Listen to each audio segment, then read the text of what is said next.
Radio Clédou, c'est tout un monde entre vos oreilles.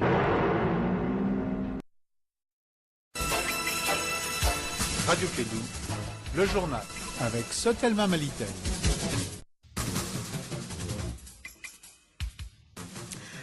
Bonjour à tous, merci de nous rejoindre sur la 101.2 et bienvenue dans ce 13h. Présentation Mariam Kouyati.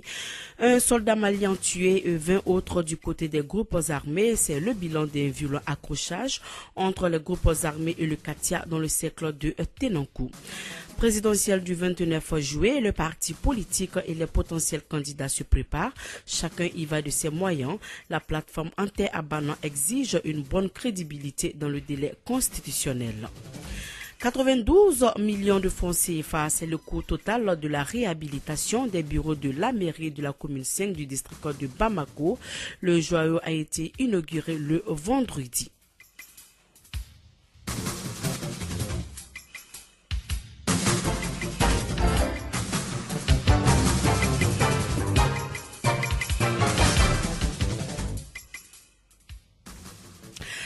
Merci de votre fidélité et bienvenue dans ce journal. Un violent accrochage a opposé ce week-end les groupes armés et le Katia dans le cercle de Tenankou. Les combats ont occasionné la mort d'un soldat malien et 20 autres du côté des groupes armés. Le point de la situation avec Kassim Traoré. Présent il y a quelques jours dans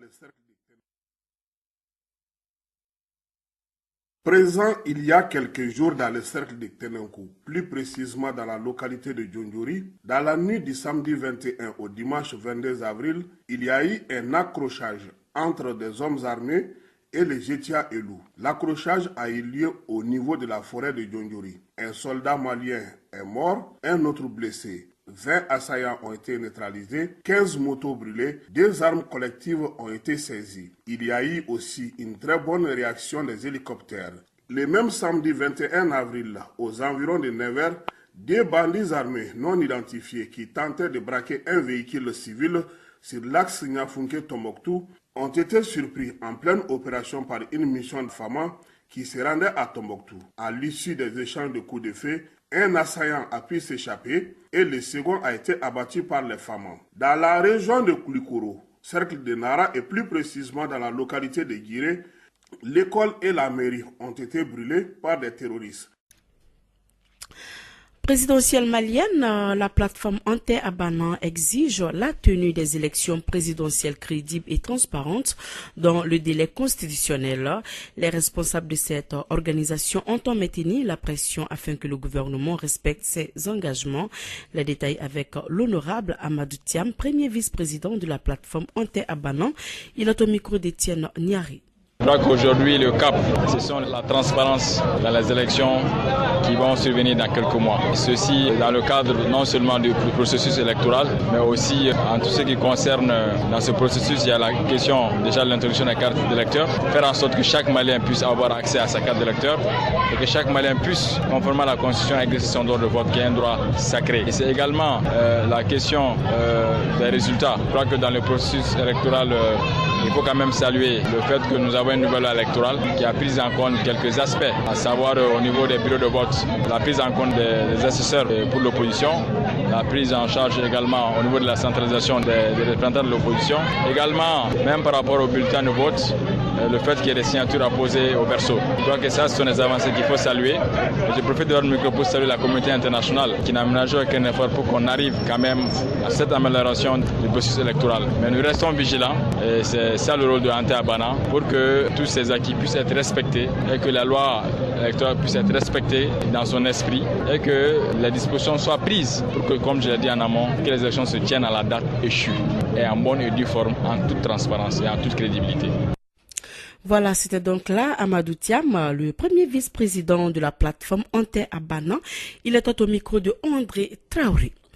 92 millions de francs CFA, c'est le coût total de la réhabilitation de la mairie de la commune 5 du district de Bamako. L'inauguration a eu lieu le vendredi dernier au sein de la dite mairie. Le nouveau bâtiment a été entièrement financé par la mairie. Écoutons donc le maire Amadou Ouattara. Il est au micro d'Étienne Niari. Rendre compte aux populations des 6 derniers mois qui se sont écoulés de notre mandat. C'était pour expliquer un peu à la presse ce que nous avons pu entamer au cours de ces 6 mois et ce qu'on a pu faire et quelles sont les difficultés que nous avons partagées avec la presse. Et comme je l'ai dit à l'entame de mon propos, cet exercice va se mener à travers les 8 quartiers administratifs. Il y a des assemblées générales qui vont être organisées. Les maires et tout le bureau communal va se plier à l'exercice pour rendre compte aux populations qui nous ont mis sur ce mandat-là. La loi nous oblige de rendre compte une fois par an. Et nous avions pris sur nous-mêmes de rendre compte 2 fois par an parce que nous pensons qu'il faut réduire le fossé qui nous sépare des populations parce que c'est une information que nous avions. Apparemment, les élus sont très loin de leur population et ces exercices nous faciliteront en tout cas de réduire le fossé. Quand on gère au nom des gens, il faut rendre compte. Et c'est dans ce cadre-là que nous sommes. Et cet exercice, même s'il y a des difficultés, nous allons tenir. Et c'est notre 2e édition. Et nous devons espérer, dans 6 mois encore, on va se retrouver et partager ce que nous avons pu engager comme résultat et quelles sont les difficultés et comment nous allons nous y prendre pour avancer. Parce qu'il y a aussi des contributions des populations. Pour dire, bon, si vous partez dans tel sens, vous allez aboutir à tel résultat. Donc, nous sommes à la disposition de tout le monde pour nous enrichir et avancer pour le mandat. L'émission Moussoya a soufflé sa première bougie le samedi 21 avril dernier à l'hôtel Maeva Palace autour d'un dîner gala. Plusieurs activités étaient au menu. Les thèmes choisis étaient également femmes et droits humains, le féminisme et la tradition africaine. Fanta Diakité a pris part aux différentes activités. Elle nous fait le point. Délocalisation de l'émission Moussoya de son lieu habituel n'est pas fortuit, car elle venait d'avoir 1 an. Kumbaba, initiatrice et animatrice de l'émission Moussoya.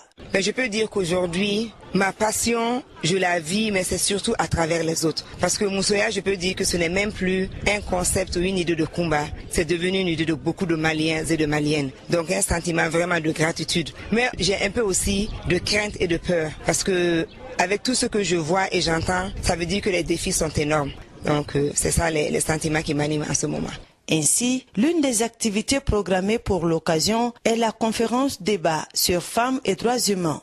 En 1948, on n'avait pas songé que l'être humain pouvait se reconnaître seulement en homme masculin ou en femme féminin. Donc d'où la Déclaration universelle des droits de l'homme. Peut-être on doit vraiment revoir pour que ça soit la déclaration universelle de la personne ou la déclaration universelle des humains. Donc c'est pour cela qu'on a choisi ce thème, pour pouvoir sensibiliser encore, informer davantage partout aujourd'hui. Certains pays peut-être valent mieux que d'autres, mais aujourd'hui, universellement, il y a l'inégalité entre l'homme et la femme et c'est déplorable. Le deuxième thème débattu portait sur le féminisme et la tradition africaine. Nous qui sommes en Afrique, quand on veut parler des droits de femmes, beaucoup de distracteurs viennent nous dire que nous voulons faire le toubab, amener des idées importées sur nos mentalités africaines. Or, nous cherchons toujours, nous œuvrons toujours au dialogue, au retour aux sources pour savoir exactement est-ce que c'est véridique que les droits de la femme n'ont pas sa place dans la tradition africaine. On sait que dans toutes nos sociétés secrètes, des plus hauts niveaux d'initiation, Korodjougua au Comores ou tout ça qu'on ne connaît pas,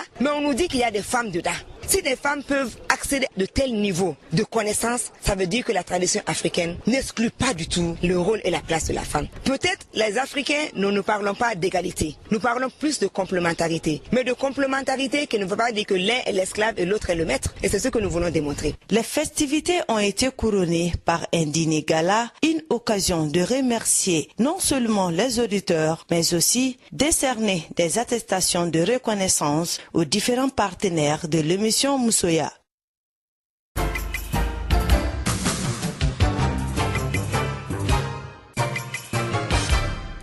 Il est 13h11 dans le studio d'Elibaba Sissoko. Voyons à présent les nouvelles à l'étranger.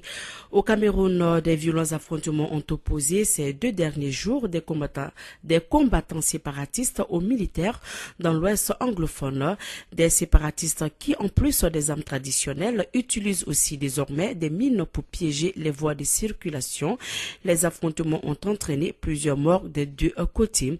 Et puis au Zimbabwe, les infirmières filières en colère ont finalement décidé de suspendre leur mouvement social pour préparer la réouverture des négociations et assurer la protection des travailleurs. Elles étaient 15 000 à s'être mises en grève il y a une semaine pour demander l'augmentation de leur salaire et de meilleures conditions de travail.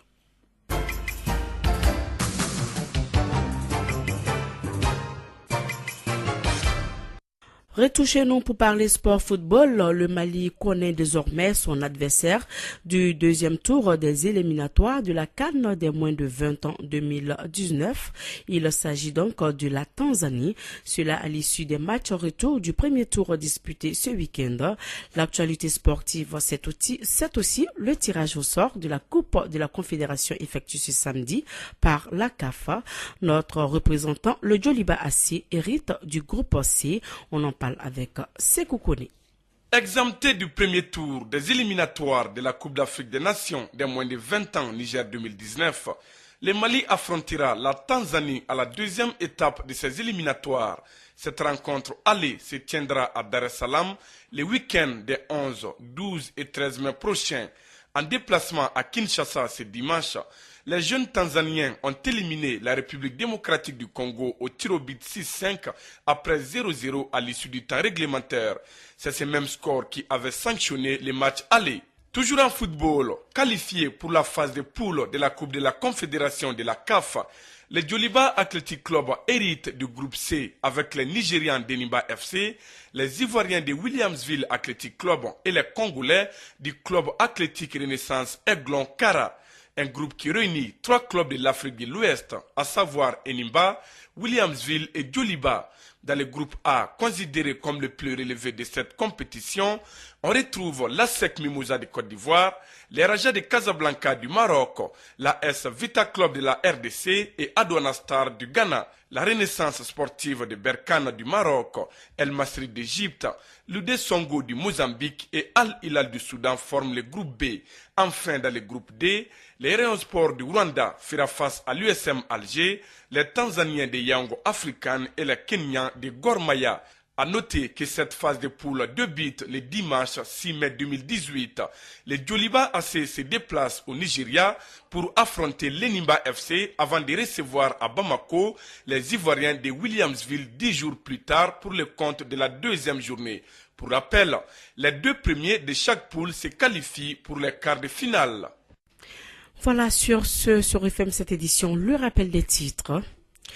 Un soldat malien tué et 20 autres du côté des groupes armés. C'est le bilan d'un violent accrochage entre les groupes armés et le Katia dans le cercle de Tenankou.